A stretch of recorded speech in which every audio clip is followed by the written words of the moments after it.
What's up, guys? Your boy Benny. President Trump's life is in danger. Now, you could argue by just the man's sheer footprint, maybe some of the enemies he made as president, that President Trump is the most sought after and famous man on earth and would be potentially the biggest target walking the earth today. Maybe this side of Xi Jinping, Vladimir Putin, President Trump running for president again, the presumptive president of the United States of America, based on all available polling, you would assume that that man would be armed and protected to the teeth. But in fact, after being shot in the head just 17 days ago, too many failures to even count, but just off the top of my head, it was open space with no security, 80 yards from Trump. The shooter was allowed to pretty much do whatever he wanted, even though he'd been flagged for 2 hours from the Secret Service, and was able to shoot off shots even though there was a sniper tower trained right on him. Who gave the stand down order? Oh yeah, nobody gave any orders because local law enforcement couldn't even speak with the Secret Service. They couldn't even talk with each other. Secret Service didn't even show up to the security briefings. No drones allowed to fly overhead. No sniper positioned on the water tower, which is the highest point in the entire county. Other building rooftops not protected in the area. And that's how a bullet blew Trump's ear off a chunk of his ear. Blood splattered MAGA hat, blood all over his face. President Trump alive today because of divine intervention. I believe that wholly in my heart. How many times can you cheat to death, right? How much divine intervention can you lean upon? Well, don't put God to the test. But all I'm trying to say here is, since us mere mortals are funding the Secret Service, you'd assume that this agency would do everything in their power to protect Donald Trump, especially after the last few weeks of disaster. President Trump, of course, still having to face probably even more threats in light of how weak and how broken our Secret Service has projected itself. And now, ladies and gentlemen, we have this. It's so much worse than you thought. Get a load of this. Attached to this now very insanely viral post on X by an excellent reporter named Susan Crabtree is a screenshot of an email, the contents of which I will read to you. But I need to explain to you why this email is so important. This email was sent by a Secret Service sniper who's had 20 years in the Secret Service and is also a former Marine. This is a man who's devoted his entire life to law enforcement and the protection of our country. This is a man who's the best of the best. I've spoken with a lot of snipers over the last couple of weeks. I have snipers in my direct family. My direct family at work as snipers in the armed services of the United States of America. Let me tell you what, Secret Service snipers are the best. They are the best there is. There is no one better. You can go look at the wall. Check the scoreboard. They got every trophy from every sniper competition. They win every time because they are so very good. This sniper speaks on behalf of himself and the other protective agents when he declares that the Secret Service intended and continues to intend to create the environment where Donald Trump will be killed. This is a whistleblower message from today. Get a load of this. Secret Service counter snipers sent an email Monday night to the entire uniformed division, not the agents, the leaders of the Secret Service, not speaking out until saying he will not stop speaking out until 5 high-level supervisors, one down, are either fired or removed from their current positions. The counter sniper also said the agency should expect another assassination attempt before November and complained that he is no longer proud to be a Secret Service sniper after leadership failed at the Trump rally. This agency needs to change, the letter writes. If not now, when? The next assassination? In 30 days? What does he know that we don't know? He's saying in 30 days, Donald Trump will be assassinated. Sadly, we have fallen short for years, the counter sniper lamented. We just look good doing it. I've conveyed these thoughts not only to my supervisors, but also to the training officers, only to be brushed off with those ideas, with those with less experience than me. The team I was once proud to be a part of, something I have continued somehow Something now I have to hide as I moved on to the next chapter, the counter sniper continued. Who wants to hire a Secret Service counter sniper guy who failed? That's the public perception that I'm faced with. Heart-wrenching. It's true. Is a stain I will not be able to cleanse. He continued with these two lines. The motto of the U.S. Secret Service, cover your ass. And every supervisor is doing that right now. The agency quickly deleted the email. A knowledgeable source told Real Clear Politics. Real Clear Politics is amazing. And Susan Crabtree is no crackpot. She's a great reporter. And so let's go ahead and have a look at this email. This is the email from the sniper saying effectively, we've exposed our inability to protect our leaders due to our leadership. The technicians who worked in Butler, Pennsylvania, did their job with their hands tied. Secret Service supervisors knew better, and the foot soldiers working made the best of a bad situation that resulted in civilian death and near miss of the protectee, and our technician shooting and killing the suspect. I know how many on the counter sniper teams, guys who sit on the roof and don't do much, but our responsibility and our mission is not about protecting an empty White House located at 1600 Pennsylvania Avenue. A little knock at Biden there. It's about preventing and stopping another JFK-style assassination, whatever city it may be. Sadly, for years, we have fallen short. We just got lucky. Wow. Incredible. This is amazing. And this guy has, this guy apparently has 3 decades of counter sniper experience. Saying that he's not proud to be part of the Secret Service anymore. Some of us take our job and responsibility seriously, deadly serious. I may be overzealous, but after 7 years in the Marine Corps and then 20 plus years on the Secret Service counter sniper team, failure is not an option. We failed not because of our commitment to sense of dedication, but because our supervisors, our leadership knew better and thought our concerns were less important. Wow. Incredible.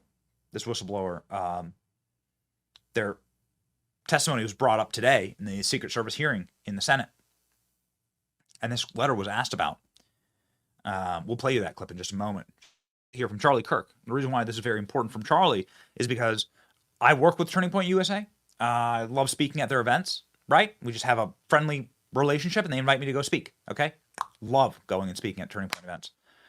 President Trump speaks at these events all the time. I'm often in the room when President Trump is speaking, and it is electric.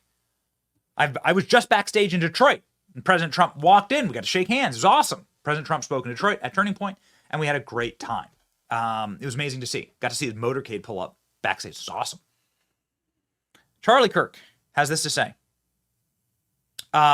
We've hosted Donald Trump dozens of times, and they have since 2017. Donald Trump's spoken at tons of Turning Point events. We hosted him again on Friday, this past Friday, just this past week. All right, 3 days ago. This past weekend was the most lax I have ever seen the security with U.S. Secret Service. My entire staff and events team agrees. Nothing felt improved. If anything, security was more porous. Not noticeable improvement since Butler. Instead, it seemed that even more laid back. I've wrestled with whether or not to voice these concerns publicly. I don't want to inspire some crazy attempt at something evil. But after reviewing the text messages from the Butler SWAT and hearing the additional concerns from my friend Bongino, Eli Crane, Corey Mills, and many others, I felt the need to say something publicly. We must keep President Trump safe. If that's augmenting his detail with private security or sounding the alarm here, my firsthand experience confirmed that not nearly enough has been done, and there's not nearly enough urgency. There are brave and honorable agents in the Secret Service. Trump legitimacy needs more manpower around him now. I hope something changes, says Charlie, to this post getting thousands of reposts. Let's go ahead and refresh here. Thousands of reposts, 10,000 likes. 500 comments. Wow. How can security be getting worse after what happened?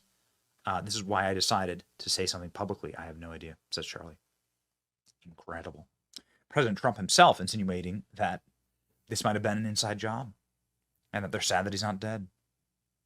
It's amazing. President Trump just posted this on Truth Social, a retruth on Truth Social. What did Christopher Wray know? And when did he know it? Here's the full post that President Trump reposted.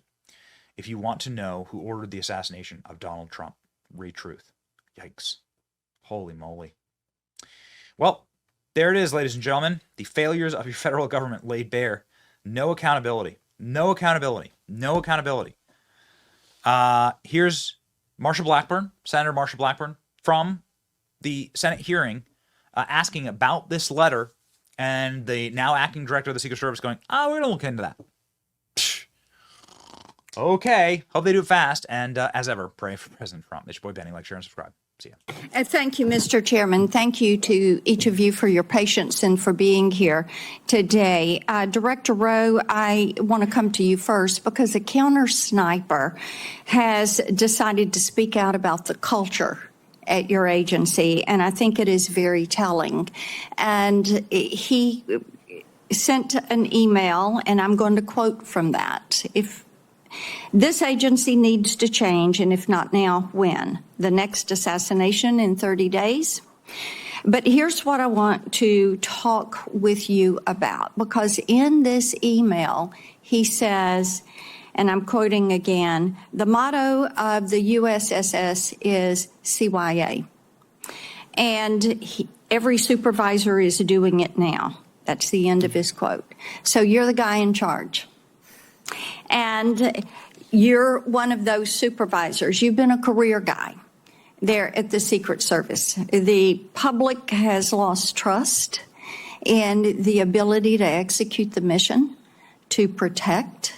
And I want to know how you feel about the fact that employees in your agency are worried about covering their behind and not worried about protecting a former president.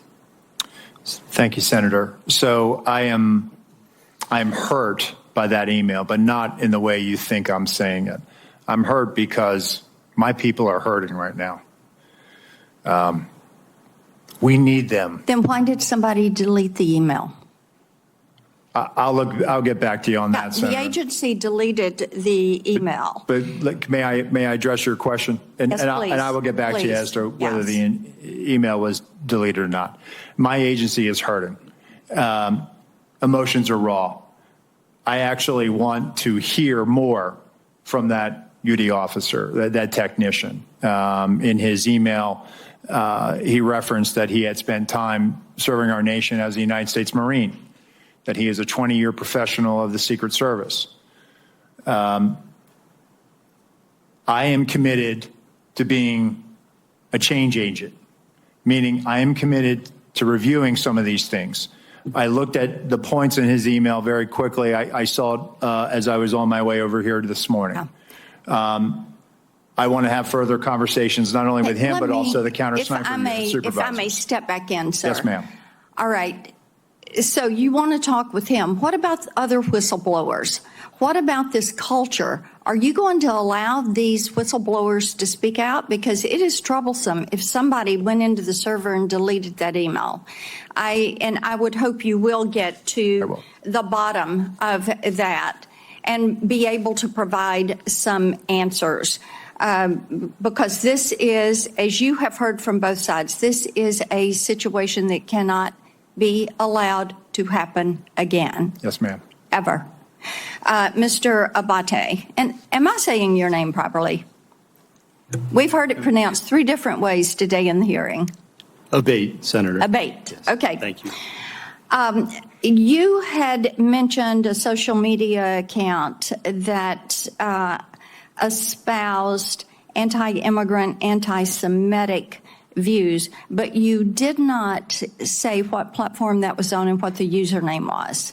And this is Crooks that we're discussing. Yes, Senator, that's correct. I didn't want to comment on it because we haven't fully confirmed yet, and I thought that as soon as we confirm and certify, Would I you will supply provide that to you. And Absolutely. also the age at which he had those feelings.